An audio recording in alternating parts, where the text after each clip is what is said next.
Hello សួស្តីអ្នកនរគ្នាខ្ញុំបានបង្ហាញប្រាប់អ្នកនរគ្នាថាខ្ញុំនឹងបង្កើតវីដេអូរបៀបប្រើប្រាស់ CapCut Pro អត់អស់លុយយើងអាចអឺប្រើអាច export វីដេអូអីអត់ជាប់ watermark អញ្ចឹងអ្នកនរគ្នាចូលមកកាន់ website ខ្ញុំមក website ខ្ញុំទៅធ្វើទេអត់ទាន់ហើយទេអានេះអីខ្ញុំគ្រាន់តែ post សិនទេអញ្ចឹងអ្នកនរគ្នាឃើញខ្ញុំ post មួយនេះខ្ញុំនឹងដាក់ link ឲ្យពេលដែលចុចចូលមកនេះខ្ញុំនឹងដាក់ link នេះឲ្យ អញ្ចឹងអ្នកនរគ្នាចូលមកកាន់ពេញចុច download មកហើយអ្នកទាំងអស់គ្នាណាដែលអត់ទាន់join channel ខ្ញុំនេះអាចចុច join បានណា channel ខ្ញុំនឹងដាក់មេរៀនផ្សេងៗទៀតចូលនៅក្នុង channel ហ្នឹងអញ្ចឹងអ្នកនរគ្នាចុច download ទៅតម្លើងបានហើយខ្ញុំ down មកហើយអ្នកនរគ្នាបើមាន CapCut ក្នុងហ្នឹងលុបចោលទៅតែខ្ញុំបញ្ជាក់បន្តិចដោយសារតែCapCut នេះគឺជា CapCut របស់ក្រុមហ៊ុនវាទេតែយើងប្រើ version នឹងទាប version មុនដែលវាអត់ទាន់ update ណាតែតាមខ្ញុំតេស្តទៅឃើញថាមុខងារផ្សេងៗមកល្មមយើងប្រើប្រាស់សម្រាប់កាត់តហ្នឹងគឺប្រើបានទាំងអស់អត់មានបញ្ហាអីទេហើយខ្ញុំនឹងប្រាប់របៀបបិទកុំឲ្យវា update បើសិនជាយើងអត់ចេះគ្រាន់តែតម្លើងគឺវានឹង update ហើយ update មកឡើងអាថ្មីដដែលប្រើអត់បានដដែលអញ្ចឹងអ្នកនរគ្នា download មកហើយចុចបើកវាមកហើយចុច tick មួយមកចុច install មកនេះ version ទាបខ្ញុំបញ្ជាក់ដោយសារតែយើងប្រើខ្ពស់អត់បានវាជាប់ Pro អញ្ចឹងយើងប្រើទាបហើយយើងបិទការ update វាទៅយើងអាចប្រើបានហើយខ្ញុំនឹងបង្ហាញមុខងាររបស់វាដែលយើងអាចប្រើបានទោះជាវាមិនមែន version ចុងក្រោយតែមកត្រឹមយើងកាត់តយើង export យើងអីអត់ជាប់ watermark អីគឺយើងប្រើបានមកស្រួល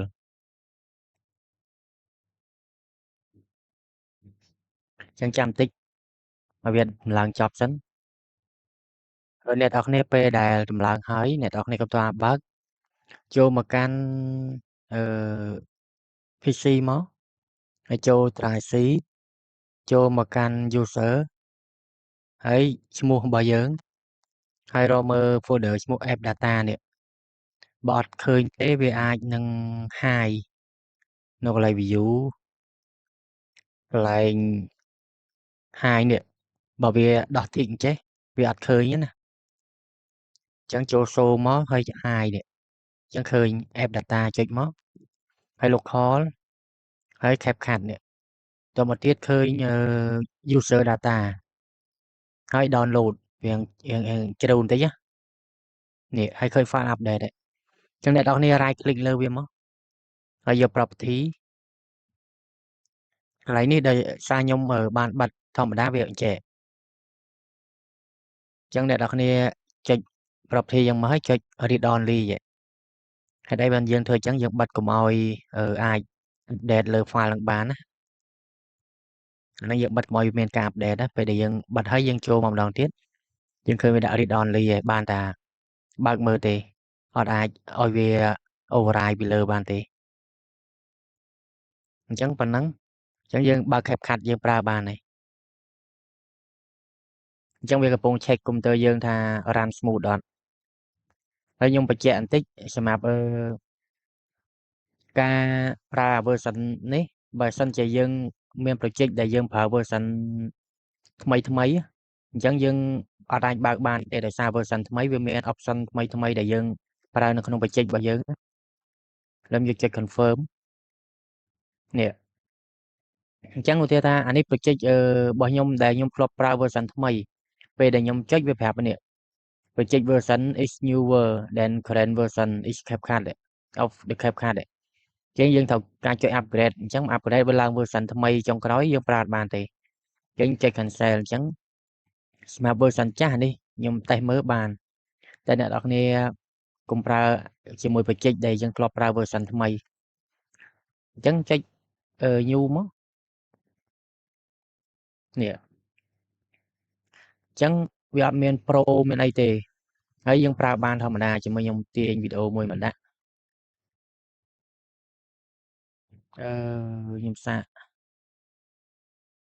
វីដេអូណាខ្លីមួយនេះ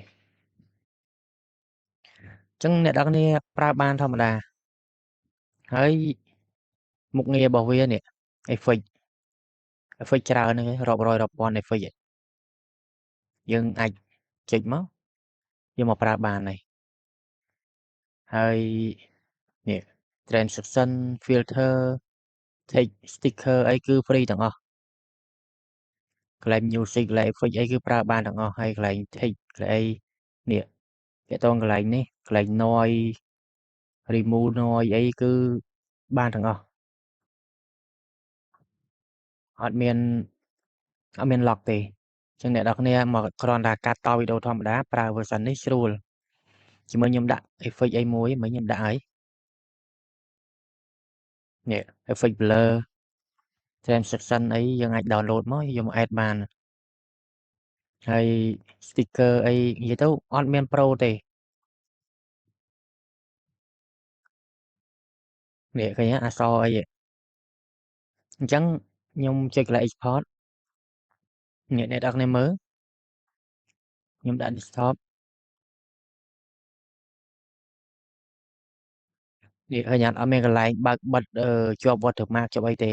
គឺប្រើមកស្រួលចង់ export ជា MP3 ក៏បាន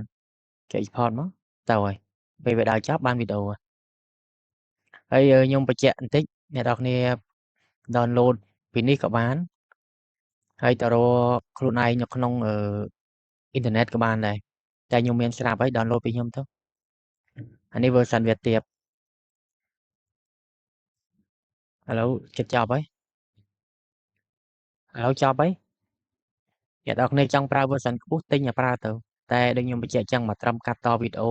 ប្រើមកស្រួលគឺប្រើបានហើយនេះអានេះវីដេអូខ្ញុំ render ចេញមកអត់មានជាប់ watermark ជាប់អីទេគឺមកស្អាតអញ្ចឹងអ្នកនរគ្នាចូលមកកាន់ website ខ្ញុំមកហើយកុំភ្លេច join channel ខ្ញុំមួយផងខ្ញុំនឹងដាក់វីដេអូក្នុងនេះពេលដែលខ្ញុំធ្វើហើយថតហើយមុខងារផ្សេងៗក្នុង website ខ្ញុំនឹងបន្ថែមឲ្យអ្នកនរគ្នាប្រើមាន tool free មានវគ្គបរិញ្ញាមានអីអាចទិញកម្មវិធីអីលើ website ខ្ញុំបានច្រើនខ្ញុំកំពុងរៀបចំចិត្តហើយ